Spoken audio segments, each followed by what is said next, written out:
the guy, bop, It's like down to 3. Scene from Nightmare on Elm Street.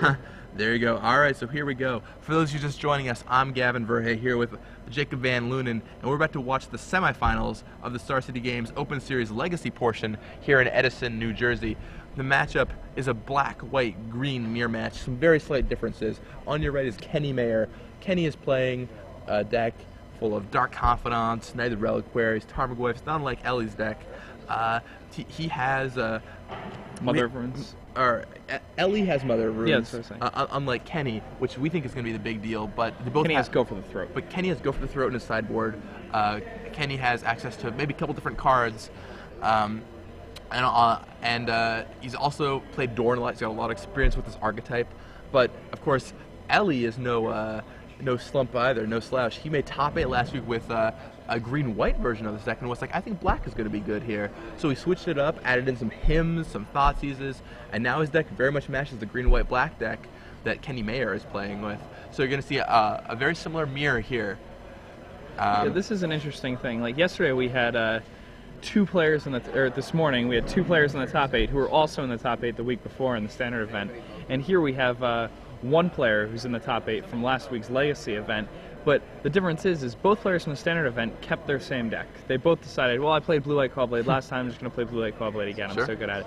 But Ellie, you know, he's always thinking about Legacy, and he saw the last week's top 8 and saw all those combo decks and was like, you know, if I play a white-green deck again, I'm just going to get stomped. I'm going to put some Thoughtseizes and some hymns in here, and I'm going to have some game against everybody. Yeah.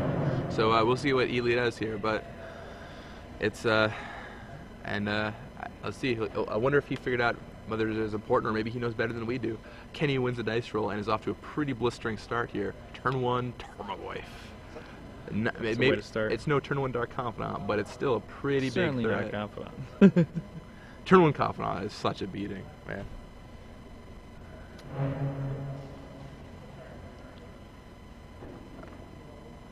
I think I've lost more games to Dark Confidant than any other card in my life. Yeah, I mean, The sheer power of that card. Dark Confidant is you play it out early, and it's just, if you can't deal with it, big deal. So looks like Ely gets a forest here. Searches up a forest, nice foil arena forest no less. And we'll see what Ely brings out this turn. Not Mother of Runes, we know that. And he got the forest so it could be protected from the wasteland on Kenny's side of the battlefield. So out comes top for Ely.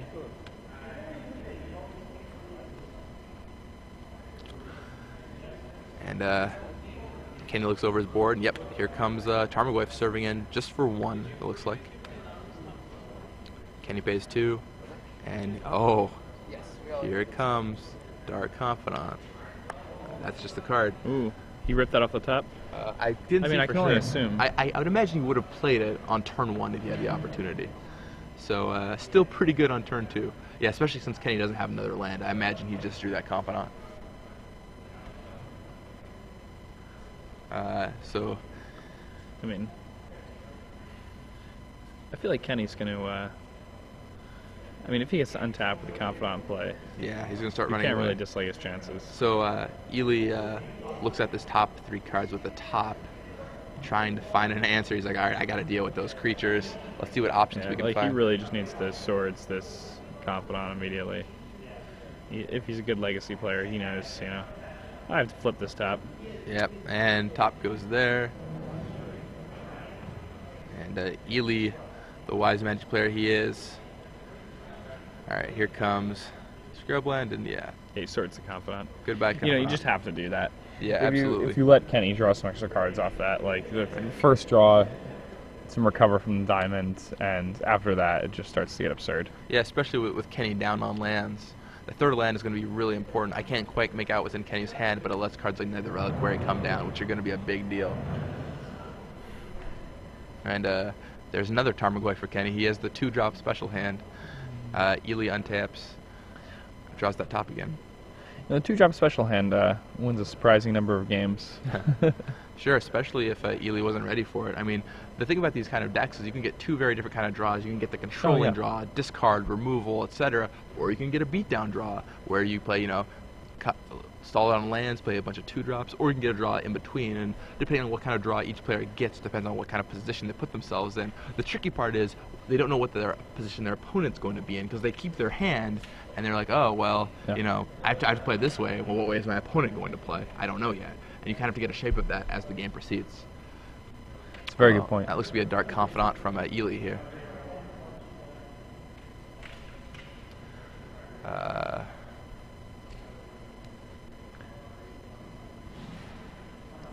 He's got confidence of his own now.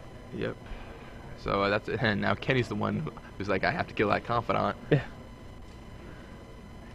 I must kill a Confidant. Oh, man.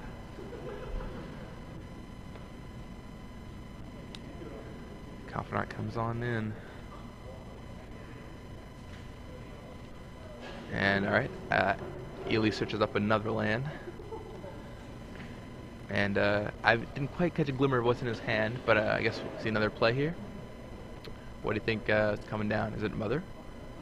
It's probably a Mother, or he might just be able to pass with the sword. Oh, no, here we go. Oh, yes, the Mox. Discarding a Bajuka Bog, the card which Kenny did not have, as somehow won his last round match against Dredge. He said he felt pretty fortunate to do so.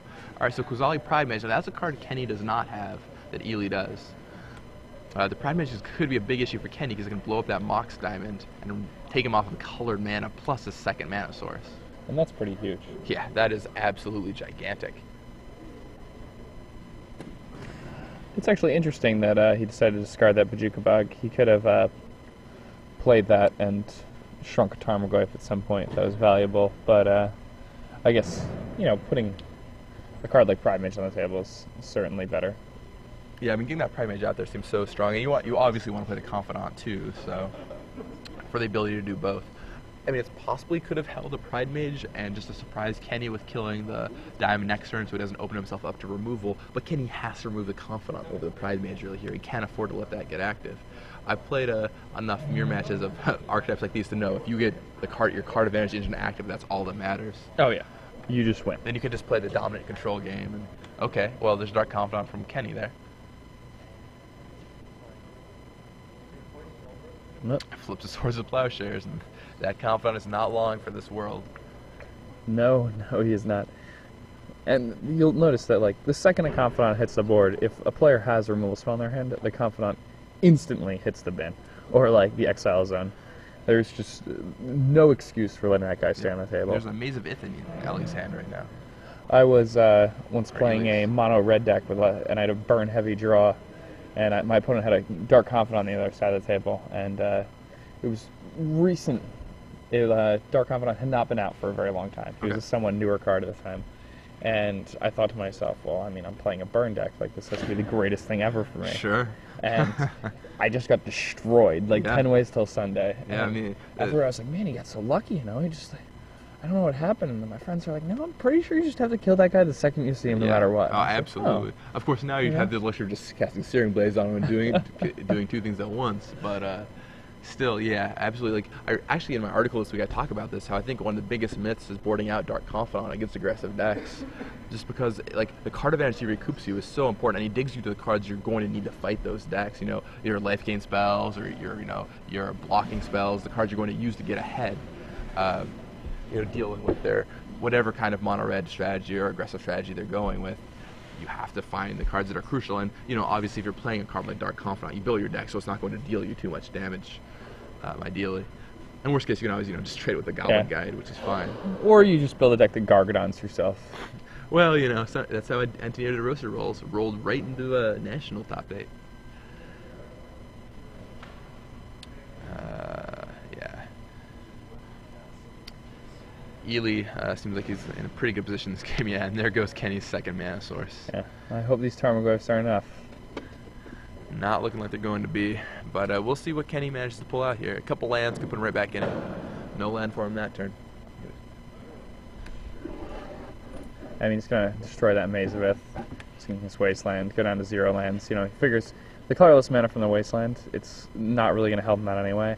At this point, he's just relying on these 2 Tarmogoyfs. He's hoping that his opponent, doesn't have an answer right now. Life total should be a little bit different. Kenny's had a few guys swords at this point, and Ellie's taken a few more bashes from these goyfs, which have gotten significantly bigger.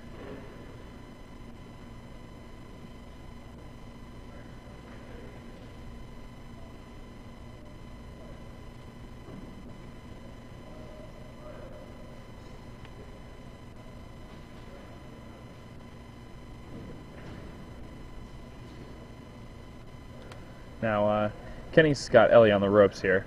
Has him at just 2. And this beatdown draw is actually working out pretty well. Ellie's definitely going to have to chump here, otherwise, you know, he's taking lethal. So, he doesn't even have anything to do with the Pride Mage post-combat. He's just basically going to have to chump each card. He gets to top once, look for swords, and then play it if he finds it. He's already played 2 copies of the cards, so it's unlikely that he draws a third. Now, he only has 2 Tarmogoyfs, so it's hard for him to find a creature that really outclasses Kenny's Goyfs at this point, and it's something we talked about, but it's interesting that that's the deciding factor of this game. Ellie's Mother of Runes are a bit too late now. If he had gotten one a little earlier in their game, it could have really helped him out a lot.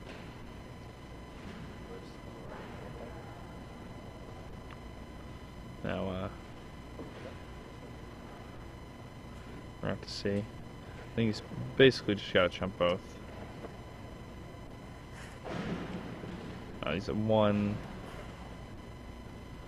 He has to leave a land on top with his top. He just killed himself.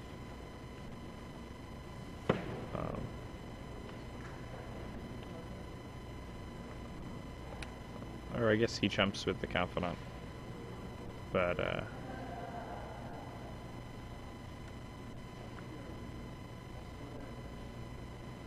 I mean, you just gotta activate that top and look for ways to deal with this Goyf. And that is a way to deal with the Goyf. Yeah. Now, this Goyf is apparently 5 power, so Ellie cannot attack with his Pride Mage, I don't think.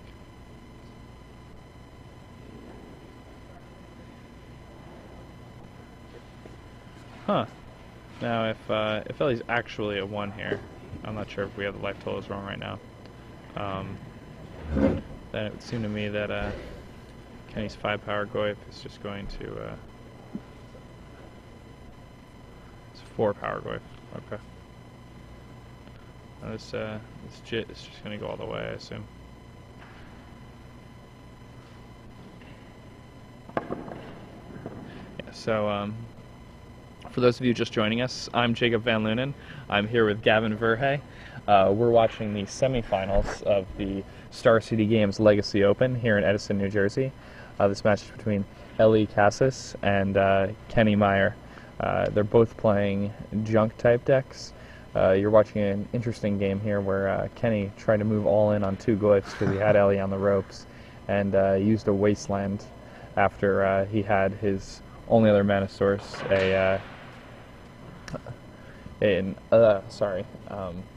Mox Diamond, was shot down by a Pride Mage. Now, Ellie has a Tarmogoyf of his own here, and it's an interesting thing to swing with a Goyf. Goyfs are things that don't really swing when other people have Goyfs. Except there's that GT on the yeah, side, which is making the blocking not so good.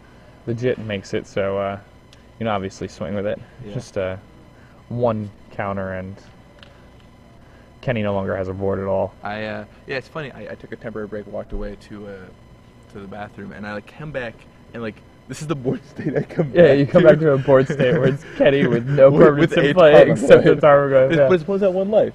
Yeah. But still not quite enough. 1 life is just as much as Ely needed, so that was enough to do it. On my way back, I walked by Alex's match playing against the red blue-green threshold player. He wrote on his sheet, and we were told that he was playing Canadian threshold.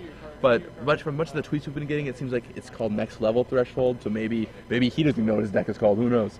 But it seemed like he had a board of a couple creatures, but Alex Hatfield was beginning to take control, and he just cast Meditate, was able to untap, and it looked like he was going to be going off with a Time Spiral in pretty short order. So maybe we'll end up seeing that deck in the finals. I don't know. I'd love to see the Time Spiral deck in the finals. And it looks to me like people aren't really playing the right cards to deal with that type of combo. Yeah, I mean, people who are prepared for combo are prepared for Storm, but although Time Spiral's a little slower, I mean, you can still go off early. You can go, like turn 3, turn 4, high tide into Time Spiral and start going off. The resilience is just so crucial. Like, Storm decks, like, maybe they're like trying to go off on turn 2 or 3, but when you can have repeals, have a Cunning Wish sideboard, like make sure you can answer whatever threat or whatever like problems they pose to you, then just take as much time as you need, go off, and even be disrupted by Thoughtseize and Duress, and even him to Turok multiple times and just be like, okay, whatever, meditate, draw 4 new cards, find the ones that I'm needing. Works out well. Plus Time Spiral shuffles things back in. Yeah. So I mean, one of the really interesting things about the Time Spiral deck is it's this deck where, somebody could use multiple hymns, somebody could use Thoughtseizes, and all the Time Spiral player has to do is draw a Time Spiral, and it's all over. Yeah. They're back up to 7 cards. And the Time Spiral deck is a particularly strong combo deck against decks that are trying to beat you with discard, and decks that are trying to beat you with counter magic. Decks that are just trying to beat you, like that are trying to race you, are often your worst matchups. A deck like Storm would be very strong. A deck like, something like Mono Red would be very strong, because on the key turn before you pass, you leave open all your mountains, and they would draw you into enough burn spells to kill your opponent. So we just had, so we're giving away 6 months of premium here during this match. 6 months of StarCityGames.com premium, pretty awesome prize if you ask me. All kinds of great content on there. And so the way you're going to win this premium prize, you should get on Twitter right now, type in the hashtag SCG Premium, exactly like it sounds. We're going to type the question into Twitter here in a second, so you'll be able to see it for yourself. And if you will choose one randomly out of everyone who gets the answer to the question correct, and that person will win 6 months of premium. Here's the question. We had Kenny Mayer in the booth not that long ago, and he said he won a match that was basically unwinnable under any circumstances for him, and somehow he won it. What matchup did he play against? Which deck did he play against? Tweet at us now with a hashtag SCG Premium, and you have the chance to win 6 months of premium. It's pretty exciting prize, I think, for anyone who's looking to up their game and potentially read tournament reports by some of the great players in this event right now. Kenny lost the first game here, but see how he does in game 2. We don't have the deck list once again. We don't know what they're sideboarding from Ely's side, but from Kenny's side, we did see a sideboard earlier when he was playing against Goblins, and I know he has 4 Go for the Throats that are going to be pretty awesome here. Engineer Explosives is also probably going to be reasonable. So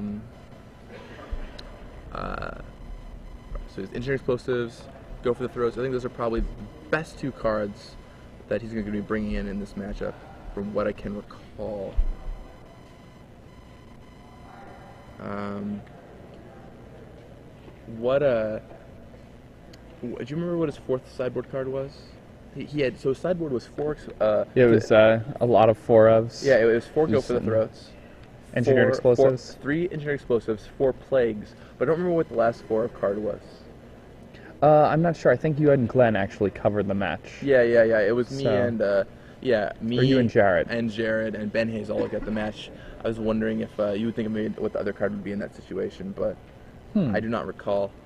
But I don't think it was a card for this matchup. I think we're just going to be seeing Go for the Throats and Engineering Explosives potentially here. And the tweets for the question are rolling on in. Yeah. It's interesting that Kenny packed it in. Even though he had no permanence, sometimes it's just your opponent's at 1. Maybe they make a mistake and play a fetch land and pop it. Like, oh, sweet, a land. I've been waiting for one of these. Yeah. I've seen it happen. It wouldn't be the first time. The trickiest thing is is on Magic Online, right? Because you have all your lands and sometimes you just click on one by accident. And well, the absolute worst. So Time Spiral, you'd be at 1 life and have Horizon Canopy in play, but your opponent who's playing 5-color teachings would have Urborg. So you click on your Horizon Canopy and you go through this, like, would you like to add green?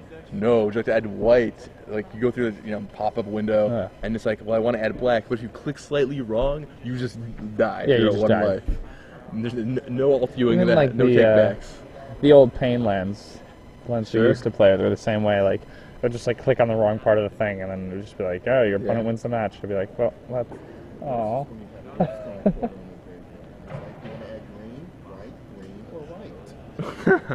Rashad is lamenting having Riftstone Portal in his graveyard. At least you don't,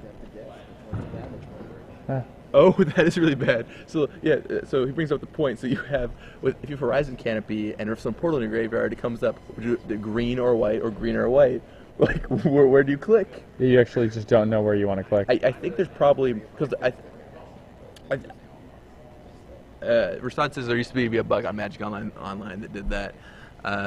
That's it actually like changed at random, so you actually didn't know which one you had to click on. All right, so imagine this. All right, Jake. It's a guessing game. Jake, you're playing the top, you're playing the finals of a PTQ, and that happens on Magic Online, and you have to choose out of the 4 options, green, and they're layered green, white, white, green, and you have to add 1 mana that doesn't deal you damage. Which one do you click out of those 4 options? I read the Horizon Canopy, and if green comes first on the Horizon Canopy, then I click on the second iteration of colors, and if white comes first, I click on the first iteration of colors.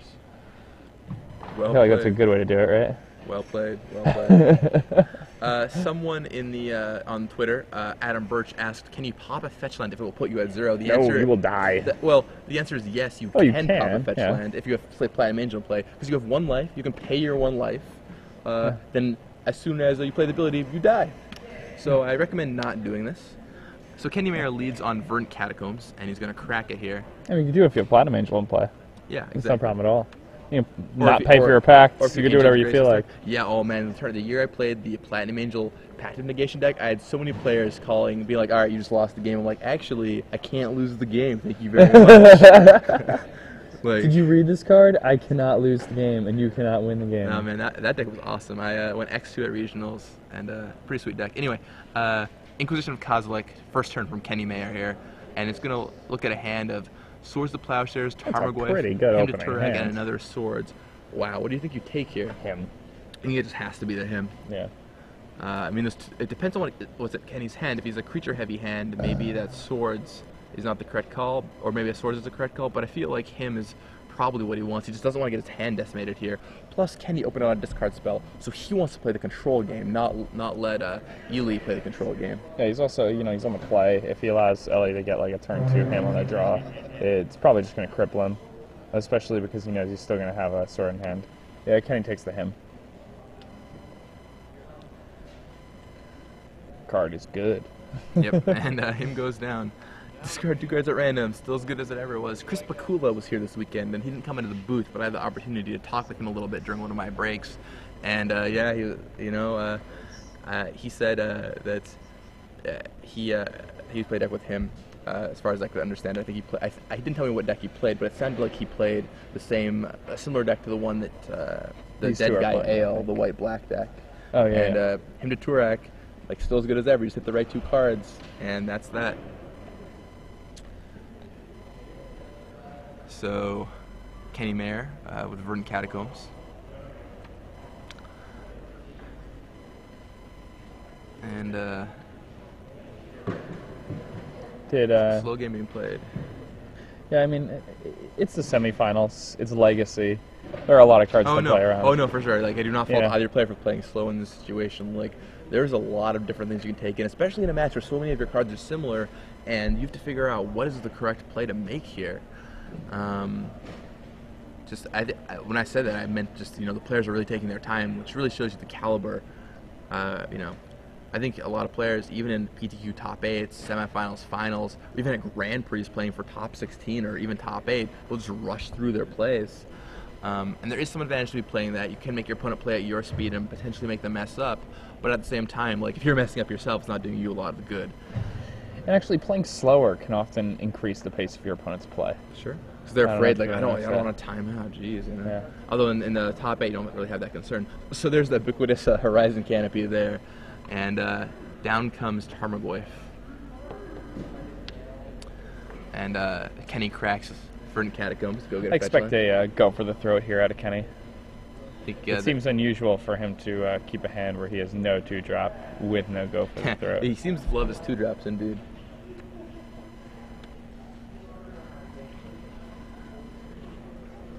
So he gets a Bayou there.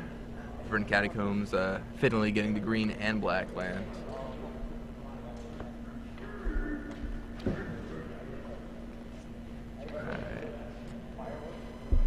And nope, no go for the throat, just chooses to draw his card. Thing his deck a little bit, which shows that he might be a little bit threat light if he's choosing to thin his deck. It's not land light. He's probably just going to go for the Vindicate here on this Goyf. Vindicate on that Tarmogoyf. I think Vindicate, I don't think that Ely said that he had Vindicate in his deck. That's a card that Kenny has that Ely does not seem to have from everything we've seen so far.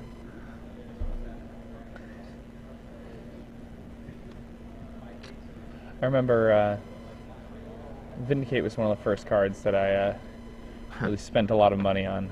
Oh man, I had a love affair with Vindicate back in the day. I just could not stop opening them in Apocalypse sealed decks. A big problem to have, I know, but yeah. And then I opened like 8 or 9 of them in sealed decks at one point. I just traded so many of them away, but I still have my playset. Awesome card to have. So much utility. Like you can mana screw your opponent, you can kill enchantments. Even now, it's basically Stone Rain when I play it. that's how I look at it. Killing bounce. And there's a Kitchen Finks from Ely, which is a card Kenny definitely does not have. Nice little life boost. And the thing about Vindicate that's nice is it's aged well. Unlike other cards that specify permanent types, it just hits any permanent. So Planeswalkers are still vulnerable to the wrath of Vindicate. Do not mourn for me, it is my destiny. Says the flavor text. That is the flavor text. Gerard Capation. That is correct. Vindication, baby. For Mike Mattisaf fans. Alright, and down comes Wasteland. And Wasteland's that Savannah. Like that play. And here comes Tarmogoyf of his own. He found a 2-drop. So Kenny with his trusty 2-drop. And looks like we have... now Ellie's got some swords, and Kenny knows he has some swords, so... Yeah, let's see, I'm trying to figure out how big that Tarmogoyf is. I can see Kenny's graveyard, I can't see Ely's graveyard quite as well, but there's Oh, huh. I think I understand now. I think Kenny probably did keep a hand with the 2-drop. He probably had a Goyf, but after the turn 1 discard spell, when he saw that his opponent had a pair of swords, he probably neglected not to play the 2-drop on turn 2. That way he could Vindicate Ellie's 2-drop on his turn 3, and then when he played the Tarmogoyf in the future, his opponent would have to spend the removal spell, the swords, and he would gain a lot more life, which would help him out inevitably in the race. Well, also, he made sure that Ely actually had to spend a mana here, because he had tapped for his Kitchen Finks, and then he didn't have any white mana untapped, so when Kenny plays this Tarmogoyf and says go, it forces Ely to use a mana on his turn instead of just getting it for essentially free in Kenny's end step. Yeah, Kenny did a really good job really making this Tarmogoyf as troublesome as it possibly could be for his opponent. We'll see what happens here. So Ely's searching his deck, trying to figure out what is the right land to get here. He shuffles a G-Tate to the top. Can't get that one, sorry. Sorry, sir. Searching through his options. He's like, did I miss it? Like, where'd it go? And he's looking, like the land he wants might not be in his deck. I'm sure there's something he can find. Well, I'm sure he can find something, but I know that slow search when you like look. Okay, I think he found it. When you like look through your deck, and you're like, wait, I know it's in here. I know it's in here. I didn't sideboard it out. Where'd it go? And Ely looks at his hand again.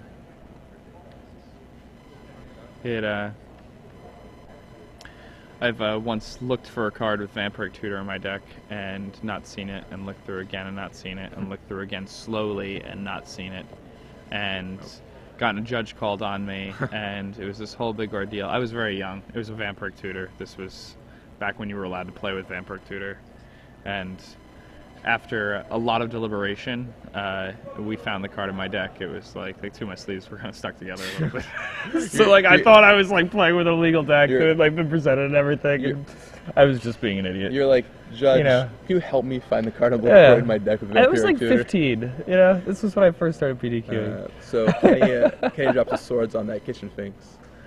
Yeah, I remember one time I guess the main source would be saved for a better time. We'll wait till the break while the game's not going on. But I'll get you a story, kind of similar.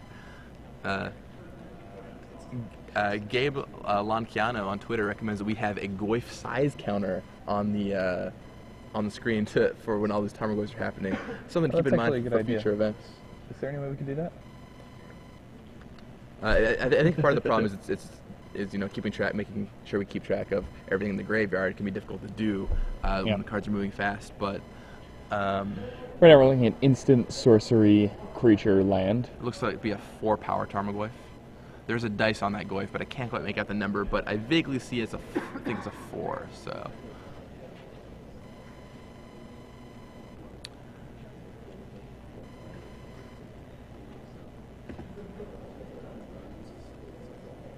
It is 4/5. 4/5. Okay. All right. So, options being considered here, trying to figure out the right line of play. Yeah, I mean,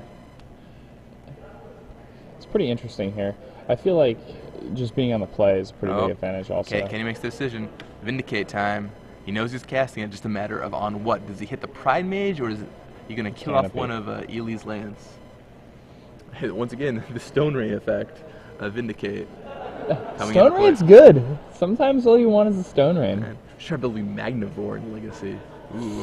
Ooh. Yeah, that's makes some people's lives really miserable. I hope they never play Karmic Justice against us. I really like that deck. Magnivore? I enjoyed it. How do we beat a Karmic Justice? Ooh, that's going to be tough. Yeah, that is going to be tough. A card we saw earlier in this tournament. So Kenny does end up vindicating Ely's Horizon Canopy. And Ely's trying to figure out what the play is now. Taking his time to figure out the correct line of play. These players playing very deliberately. They know that every point of damage matters, every play matters, and one wrong decision could cost them the match of something this tight. Alright, so Jite comes down for Ely. That's definitely a problem for Kenny, especially since he just spent that Vindicate killing a land. Yeah, the Kamigawa equipment is certainly one of the most powerful things that Ely's deck can do in this matchup. Yeah, that Jite just dominates creature-based matchups. It is unbelievable. Second Kenny lets Ely get some counters on that. It's basically lights. Oh man, there's the swords on the Goyf. I feel like Jite is, in a lot of ways, like the original Planeswalker. It starts getting the counters, like if you're on tap with it, it's just over. It kind of is like the original Planeswalker. It's like the charge me up and build the Planeswalker, you know? So Kenny plays another Tarmogoyf here. Now, the only way this might not be disastrous for Kenny is if Ely doesn't have another creature. He can go equip the Jite, and even if he attacks, he kills off the Pride Mage, and then if there's no creature to back it up, then 2 counters sit on the Jite. But other than that... Well, no, because the Pride Mage will get exalted. So the Tarmogoyf's a 4/5, and it'll take 3, and then the Jit will get 2 counters, and the Jit can eat the Tarmogoyf. Yeah, that's true. All right, well... Well, okay. So... Kenny swords that, although he does not wait for the Jite to be equipped. Dark Confidant. Kenny's answer's coming 1 turn or a couple seconds too late here. He needs to go for the throat or a sword here. Yeah. I'm surprised he didn't wait until that Jite got equipped. But there's clearly a good reason. Must have been something smaller that I missed. Looks like... Alright, so Kenny taps 2. He's got something going on. Does he have go? Oh, he's got his own Dark Confidant on his own. But it's not quite as good when your opponent has Umezawa's Jite. Not at all. Granted, it would make Ely lose his Confidant if he were to attack into Tarmogoyf, but... Well, he's going to draw a card off it first, so... Yeah, who knows, if he finds his own removal spell, it could be a big issue. Now, Ely's going to get to draw an extra card. last game he revealed the swords to Kenny, and things were kind of looking rough. Maze of Ith. Ooh, that's a good Doesn't one. tap for mana, but it's still a pretty strong spell to have. Pretty strong spell. Like, it's not a spell, but you understand what I mean. It's like a split card land spell, right? Oh, and a swords on the Confidant. Oh.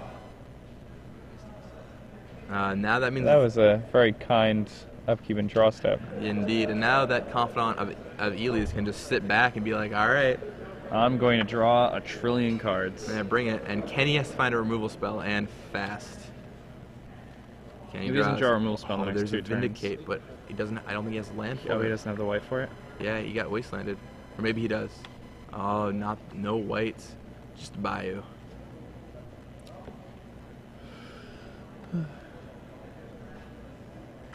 So, Ellie reveals the Sensei's top. Once he has the top in play, the Confidant is no longer a liability even. It's just a draw to every turn. Not that the Confidant was so much of a liability before, but then it's especially not a liability. You just pick up an extra land every turn and hit all your drops. And there's Thoughtseize, which is going to steal Kenny's Vindicate. Ellie will drop down to 14. Comes to top and he passes the turn.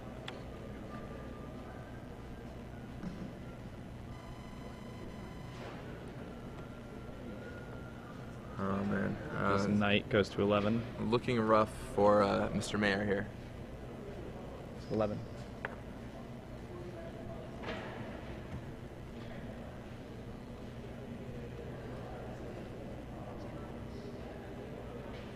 Another Confidant.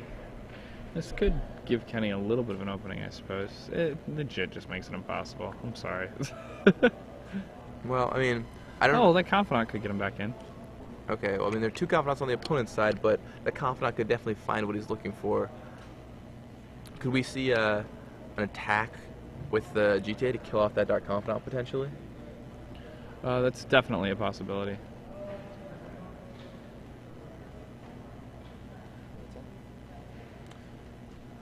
Alright, so he finds the swords, and so there goes another Confidant.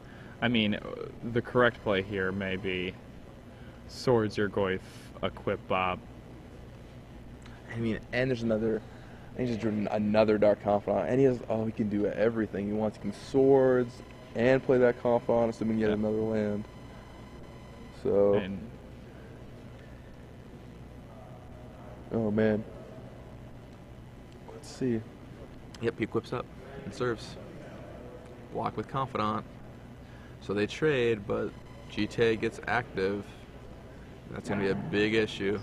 That's a little bit of a problem.